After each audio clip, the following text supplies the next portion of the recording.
Bonjour amoureux de la parole. Aujourd'hui, nous attaquons le dernier épisode de notre quatrième saison de podcast. Et oui, déjà. Et le thème que nous allons aborder, c'est le combat dans la bénédiction. Nous avons terminé avec le livre d'Esther et c'est un livre dans lequel nous avons tout à fait vu illustrer ce thème. Parce qu'à travers les épreuves auxquelles Esther et le peuple juif sont confrontés, malgré les bénédictions de Dieu qui les ont conduits à des positions de pouvoir et d'influence, je parle là notamment de Esther et de Mardoché, eh bien ils doivent lutter contre l'oppression et contre un génocide planifié par Amam. Et leur victoire finale témoigne de la façon dont les bénédictions de Dieu peuvent être accompagnées de combats. Mais avec foi et courage, elles conduisent à l'accomplissement et à la gloire de Dieu. Non, je voulais dire, ils conduisent des combats, d'accord?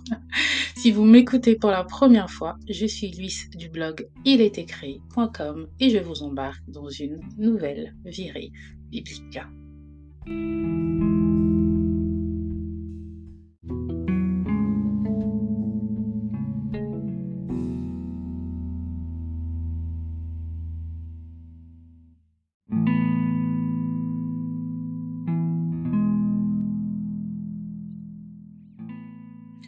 Donc, lorsque l'on se penche dans les Écritures, on voit que certaines bénédictions de Dieu peuvent être accompagnées de combats. Et on trouve de nombreux exemples dans la Bible de personnes qui ont été bénies par Dieu, mais qui ont également dû faire face à des épreuves et à des luttes. Par exemple, on peut d'emblée parler de Jésus, qui en tant que fils de Dieu a été envoyé pour accomplir la volonté divine. Donc sa personne même est une bénédiction. La bénédiction personnalisée et il vient pour apporter une bénédiction au monde qui est le salut, la délivrance, le rachat des péchés.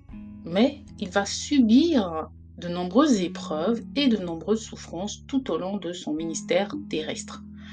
Dans Matthieu 4, verset 1, on nous dit « Alors Jésus fut emmené par l'Esprit dans le désert pour être tenté par le diable. » Donc il va être amené dans le désert, dans le but d'être tenté.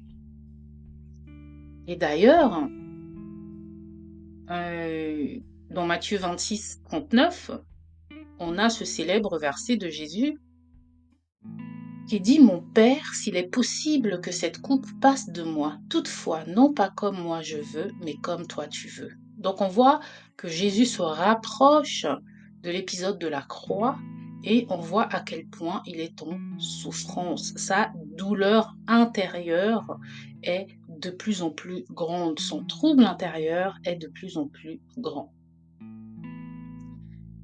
Et encore dans Jean 16,33, c'est compliqué ce matin, dans Jean 16,33, il est écrit « Je vous ai dit ces choses afin que vous ayez la paix en moi. Vous avez de la tribulation dans le monde, mais prenez courage, j'ai vaincu le monde. » Donc c'est dire que Jésus nous a prévenus que nous aurons de la tribulation, nous aurons forcément des combats en tant que chrétiens. La vie chrétienne n'est pas une vie en rose où tout est beau, tout est parfait. Sinon, à quoi bon espérer en une vie meilleure si tout est déjà parfait sur cette terre, n'est-ce pas? Et donc, nous vivons déjà l'exceptionnelle faveur de Dieu. Nous vivons sa grâce. Nous avons accepté son Fils en tant que Seigneur et Sauveur. Mais dans cette bénédiction imméritée, nous avons également des combats. Et donc, ces petits exemples que je viens de vous montrer, c'est juste pour vous montrer que Jésus, malgré sa relation étroite avec Dieu, c'était le Fils de Dieu, il a dû faire face à des tentations et à des tribulations tout au long de sa vie sur terre. Alors, pour nous, il est tout à fait normal que nous fassions face à des choses similaires.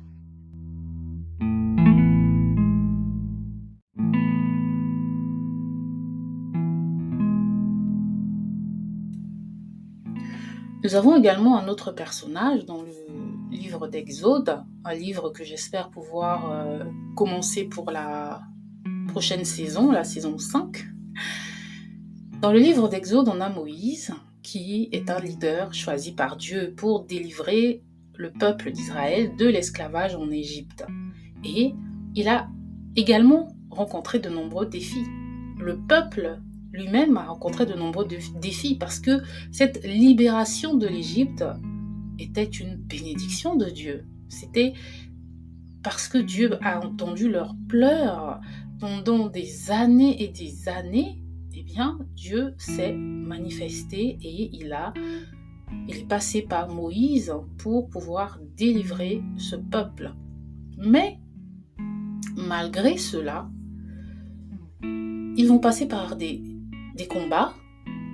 Et ce qui est intéressant dans cette histoire d'Exode, c'est pour nous rappeler aussi, c'est un peu comme une piqûre de rappel pour nous, de nous dire que oui, Dieu nous amène vers une voie, mais une fois que nous rencontrons des combats, nous doutons de Dieu.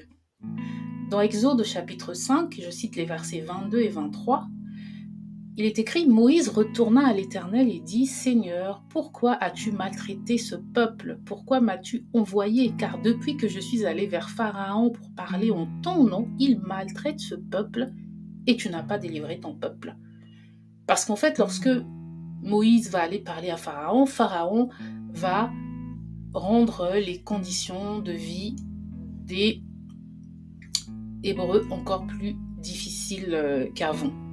Et dans ce passage, on voit bien que Moïse, il doute en fait.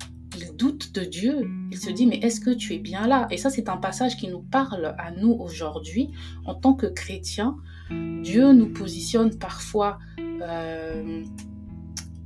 dans des positions. Ça peut être dans le travail, ça peut être dans le ministère. Quand je dis ministère, je veux dire dans des églises, dans des assemblées, peu importe là où Dieu nous positionne. Mais lorsque nous rencontrons des difficultés, nous commençons à douter, mais est-ce que c'est bien Dieu qui voulait que je sois là? Alors qu'on voit bien que la volonté de Dieu était bien que le peuple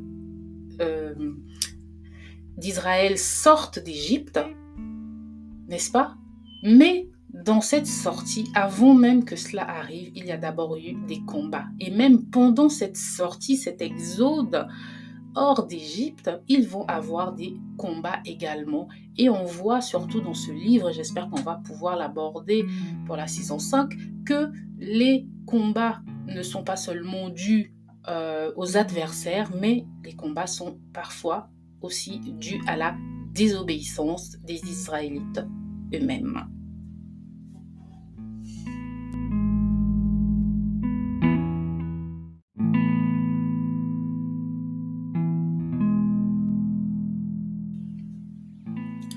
Nous avons donc compris, au travers de l'histoire d'Esther, si vous avez écouté mes derniers podcasts sur la vie d'Esther, et au travers des exemples de Jésus et de Moïse, que nous pouvons faire face à des combats, mais pourtant être bien dans la volonté de Dieu et vivre sa bénédiction, vivre sa délivrance, être dans la mission qu'il a pour nous, à l'image de Jésus qui accomplissait sa mission, mais qui a quand même eu des épreuves et des tribulations.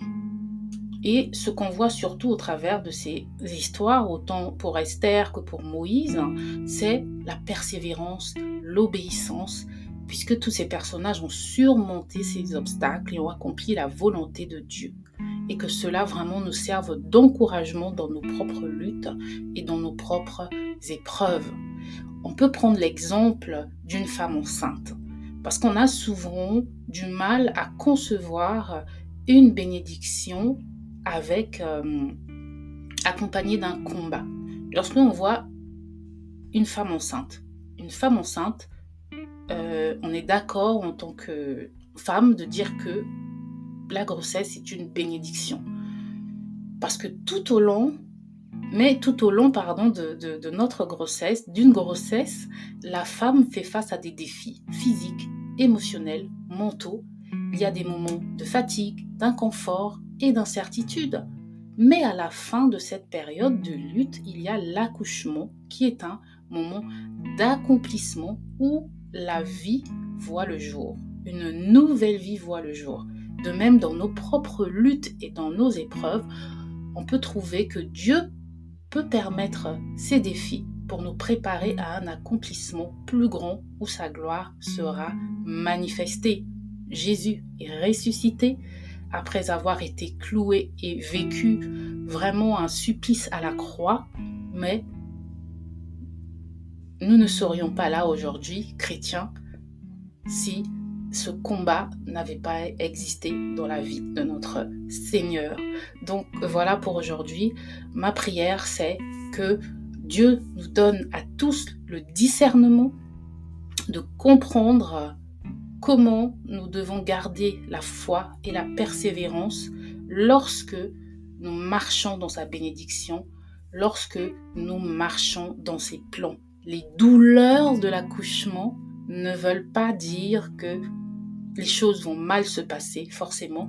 Les douleurs de l'accouchement veulent dire que quelque chose de magnifique, de glorieux est sur le point d'arriver. Voilà, que Dieu vous bénisse et je vous dis à la prochaine fois en septembre pour une nouvelle saison. Et si ce partage vous a béni, n'hésitez pas de liker, partager, pas moi, mais la parole. Ciao!